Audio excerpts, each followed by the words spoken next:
बैठक होऊ द्या, महाविकास आघाडीची बैठक होऊ द्या, तुम्हाला निर्णय लवकरच कळेल की यांची आघाडी तुटलेली आहे, आता यांची आघाडी होणार नाही.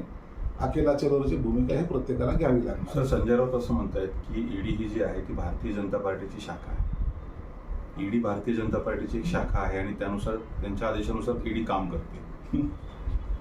चोऱ्या तुम्ही करायच्या आणि ईडीवर बोट ठेवायचं, त्याला कोणत्या राजकीय पक्षाची नावं लावायचं. मग जर ईडी जर त्यांची शाखा असेल तर तुम्ही त्याचं सदस्य व्हा. कशासाठी बडबड करताय? आजही त्यांनी जी काही सांगितलंय खिचडी घोटाळा प्रकरणामध्ये, त्यांनी जी काही नावं घेतली ती लोक कोण होती? एका अर्थाने संजय राऊतने त्या आघाडीच्या काळामध्ये केलेल्या गुन्ह्याची कबुली दिलेली आहे.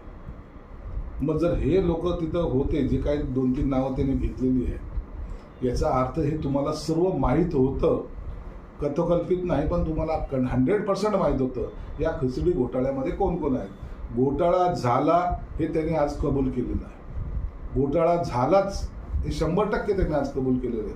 म्हणून उद्या संजय राऊत हा माफीचा साक्षीदार होईल. जे टेंडर देण्यात आलेले खिचडीच्या टायमाचे, ते टेंडरचे जे टेंडर यांनी घेतले ते सध्या आता तुमच्या सोबत आहेत म्हणून. तेच तर सांगतोय, संजय राऊतने हा गुन्हा मान्य केलेला आहे.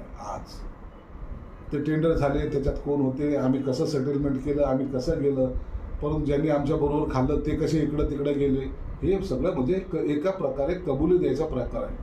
म्हणून संजय राऊतने त्यांच्या काळामध्ये झालेल्या घोटाळ्याची आज स्पष्टपणे कबुली दिलेली आहे. किरीट सोमय्या यांची तक्रार करण्यासाठी 5 महिला आमच्याकडे आल्या आहेत, असं देखील संजय राऊत. रोजच्या घडामोडी पाहण्यासाठी राजकीय दर्शन न्यूज चॅनल सबस्क्राईब करा आणि बेल आयकॉन दाबायला मुळीच विसरू नका.